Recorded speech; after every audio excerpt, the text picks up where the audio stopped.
So I want to talk about these concepts, the coastline paradox, cumulative finding, sort of about the impossibility but the necessity of measurement.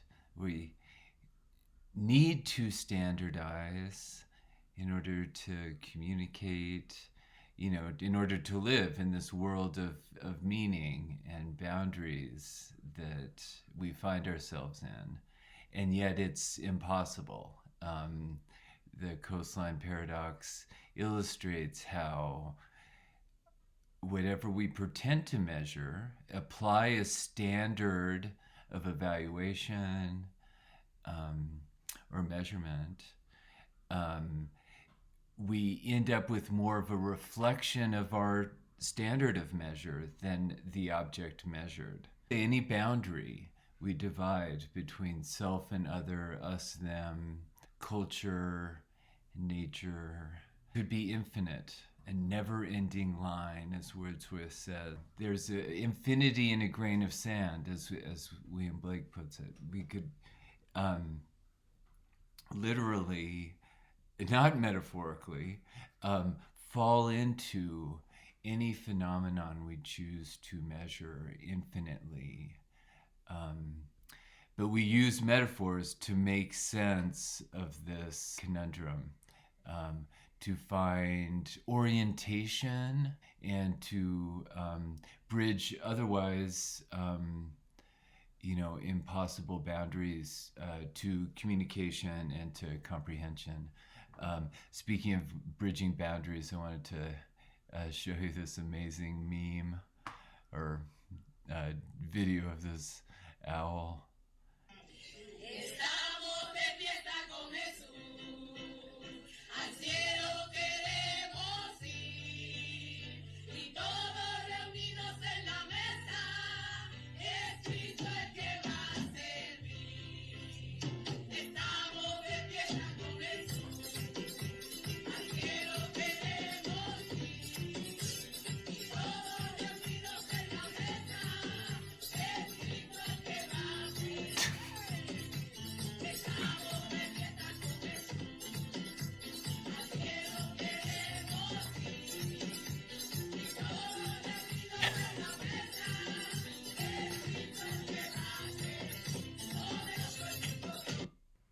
It's anthropomorphizing to call that dancing. But what else do you call it? It's can you not see it as dancing? I don't think you can, I mean, that's what dancing is also among humans. When you see someone else dancing, vibing, if it doesn't just seem like random movements, chaotic movements, if music doesn't sound like random sounds, it's because you're projecting yourself into the performance. To hear music is to have a kind of relationship to an imaginary body. What makes a beat not just random sounds, but music, a rhythm, is that it expresses a kind of consciousness in our anticipation of the next beat. I think rhythm goes back to just the heartbeat and our awareness of having an internal rhythm, that music allows us to play with that awareness of anticipating a recurring beat. And this is extremely highly refined. Like consciousness itself, we think of thinking as being a very highly refined awareness of the environment. We don't think of music and dancing that way, but they've done experiments where they ask people to tap their finger in time with a mechanical metronome. Just try to be as precise as you can and keep tapping in time with the metronome. And then they ask people to keep time with one another, just someone else is tapping, you tap synchronously with that other person. And you would think two humans interacting, there's more chance of error than a human and machine interacting. But on the contrary, if you're asked to keep time with another person, you're more precise, I think, than you would be keeping time with an absolutely predictable machine. Our awareness of our bodily rhythms is more precise than a relationship to a mechanically, absolutely predictable. Hence, I think it's not really possible not to see the owl as dancing, because our awareness of dancing, our awareness of kind of musical rhythms, bodied rhythms, rather than strictly objective, predictable processes, is much more fine tuned. So we can't see the owl as doing, random mechanical movements. We apply this body image that we also apply dancing or in performing any kind of complex skill or sport. I'm asking you to think about the body, intuitive body awareness. I think we cultivate a lot as kids and all the different kind of activities that we do. But unfortunately, as we get older, we tend to stop doing those and get really awkward in our bodies. Here's a poem about personification is dancing, seeing nature dance. It's interesting that it turns on the motif of clouds. We're gonna see how clouds are a prime example of this coastline paradox. Um, in the book on chaos, they talk about how clouds have boundaries, fractal boundaries. So they're impossible to objectify unless you see multiple clouds or see a cloud against a horizon or something. You can't tell how far away a cloud is. It could be, a few hundred yards away, or it could be miles away, because of the coastline paradox. The boundaries have this fractal shape, so you can't tell what scale you're looking at. So this wander lonely as a cloud, that's already, I'm sure Wordsworth, hard to imagine Wordsworth was thinking of this, but he intuited it. Again, the intelligence of intuition,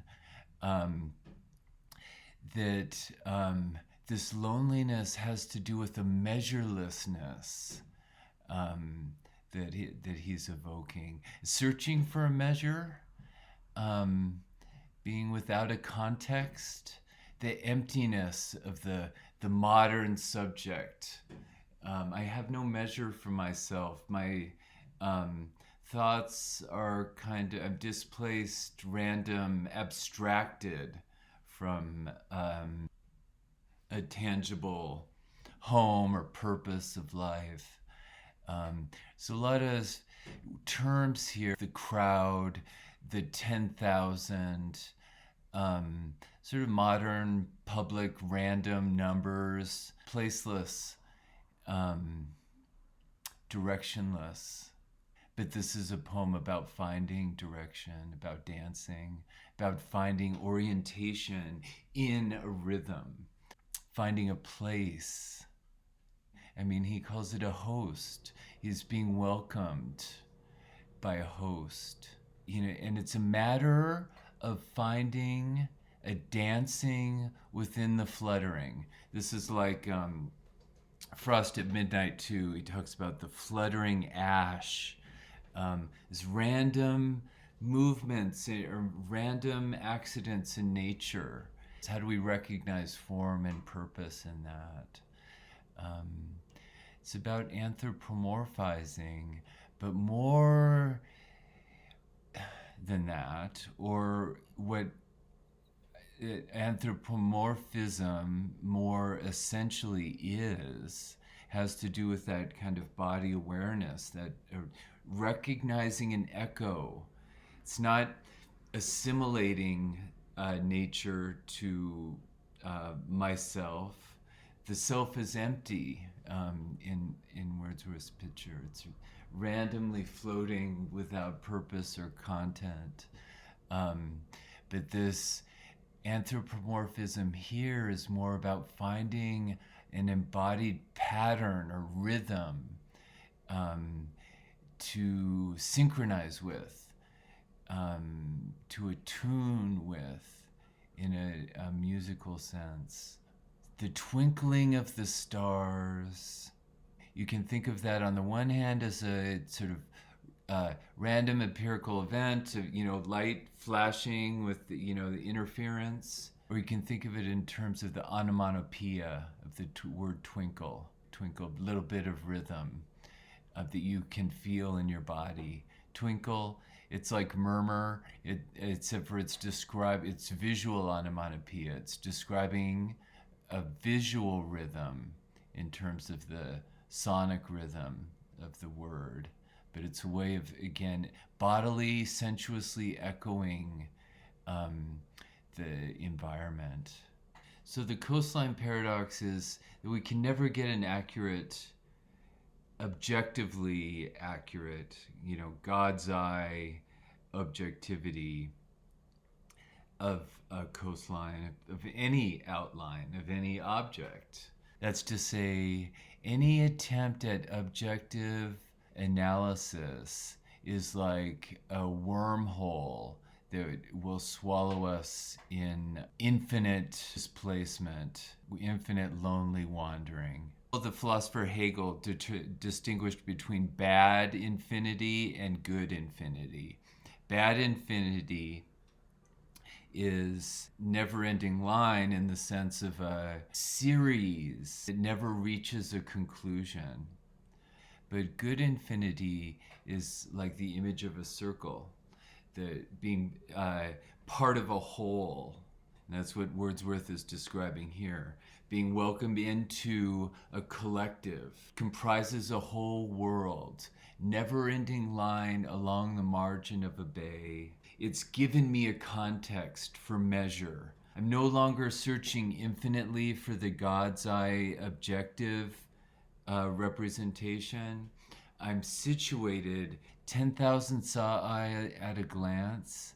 That sort of, it's a number on the one hand, meaningless if it's just one place on a infinite series of numbers, right? Random.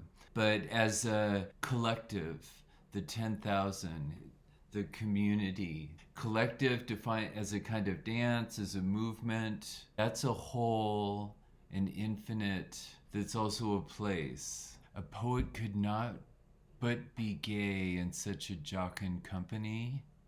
It's as infinite belonging. Who I am is defined by my being here. That I am finding myself through this environment, by being hosted by this environment. The environment is giving myself to me. That's what the experience of dancing is. He's getting taken out of himself. He refers to himself in the third person. A poet could not but be gay. It's like he's not talking in the I, but he's sort of objectifying himself as the poet to whom this company is happening. A part of himself is getting realized by losing himself. Isn't that what dancing is? Or what music brings out? You lose, music takes over your control a little bit, and yet at the same time you feel more centered with who you are by losing control. I mean, that's what we mean when we say fall in love, right? That you fall, you're losing a kind of control, but that loss of control is actually synchronizing you in some way with the truer part of yourself that you can only connect by losing control. I think that's the experience of music. And what I want to suggest is the experience of poetry and communication on this deeper level um, of kind of embodied echoing as opposed to just information sharing that's disembodied without context. Because this is what Wordsworth goes on to suggest here in the final stanza. The wealth. You know, usually wealth, you correlate it with money. He's back in the city now. He discovers this new wealth in his pensive mood, when he's again alone, alienated, sitting on his couch in a pensive mood, vacant, again lonely and wandering.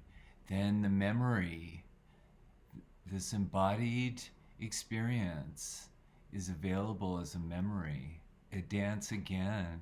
Thinking and memory and wealth, things that were associated with civilization, under abstract, objective understanding, now become processes affiliated with the dancing.